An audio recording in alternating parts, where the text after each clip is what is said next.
Of course, the hand of the groom is placed over the hand of the bride. That is correct. When slicing the cake, to symbolize his support for her and her promises to take good care of him and their family as well. It also symbolizes the continuity and of course the longevity of their relationship. Isa lang po. And then another slice.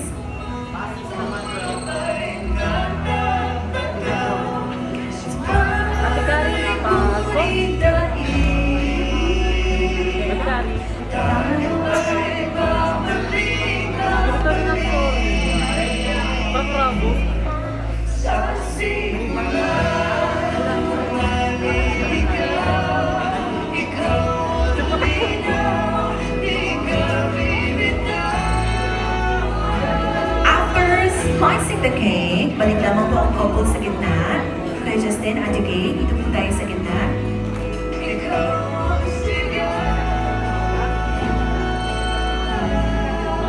There you go. So the first one who will going to share the slice of your cake is, it's you, Kuya Justin. Tayo lang po tayo. There. Kuya Just, ikaw muna. Small bite or small slice lang po, kuya. Hindi po kasya yun. Masyado malaki. Okay, and it's now the turn of our bride to give the slice of cake to her groom. Kulang daw po yan. At syempre, kung gaano po katamis ang cake natin, ito lamang po muli ang request natin sa bagong mag-asawa. How about we request another sweet? What? I can't hear you. Another sweet? Yes! Thank you so much. Another sweet kiss daw po, Mr. and Mrs. Corpus. Kuya Jazz, sabi ni Ate Kay, kiss daw. Ate? Yeah! Congratulations! Ako yung kinilig ko.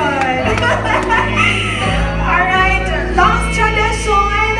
Malaki po silang role ngayong araw, pero ito na ang pinaka-last talaga na role nila. Tinatawagan po natin our maid of honor together with our best man. Palakpakan po natin sila. At rin pong mapapakinggan ang kanila pong mensahe para po sa atin pong bagong kasal. We have here Mylene and John Vince.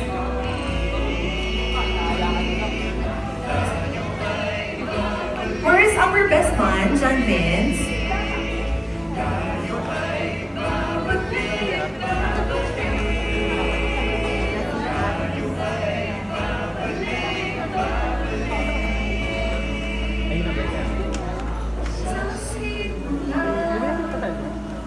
Okay, while waiting po sa ating pong best man, since nandito naman na ang ating pong maid of honor, rather, my apologies.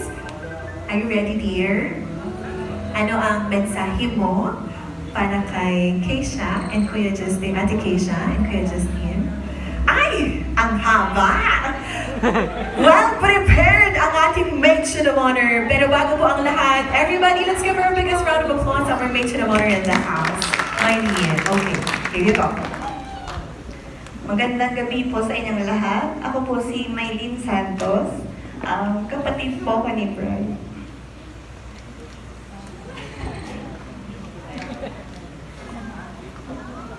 And Ate Kay, maraming salamat sa pagpili sa akin na makasama mo sa isa sa pinakamahalagang araw ng buhay.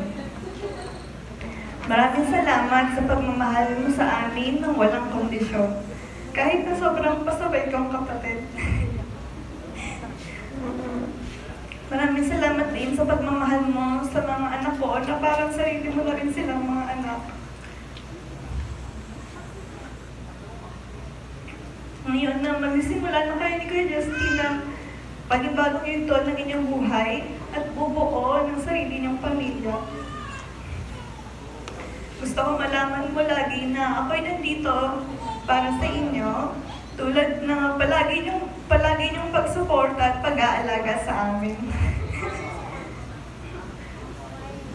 Ganoon din na ipaparamdam ko sa inyo sa lahat ng pagkakataon. Ate, isa ka sa mga taong pinakamabuting puso na nakilala ko. At pagiging na naging malaking biyaya hindi lang sa ating pamilya, kundi sa lahat ng nakakakilala sa'yo. Deserve mong mahalin na isang taong nagbibigay ng kapayapaan, saya at ginhawa at seguridad. At sobrang nagpapasalamat ako dahil nakita mo ang pagmamahal na yun kay Kuya Justin. Kay Kuya, maraming salamat sa pagmamahal at pag-aalaga mo kay Ate Kay. Nang makita namin kung gaano mo siya inalagaan noong nagkasakit siya, kung paano mo siya laging inuunawaan at sinisikap na magpasaya. Lalo namin nakita kung gaano katotoo at kalalim ang pagmamahal mo sa kanya. Maraming salamat sa pagmamahal mo sa kapatid ko para ang nararapat niyang maranasan. Alam kong patuloy niyong pipiliin, ikagalang at susuportahan at mamahalin ng isa't isa sa bawat yugto ng inyong buhay. Sabi naman na nilang lahat na lagi niyong piliin ang bawat isa kahit na lagi marami na kayo ng pagdaanan, yun.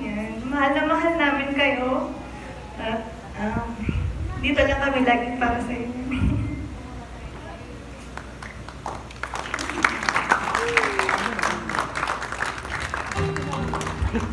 Hindi ha? Saan na yung script? Ako magbabasa.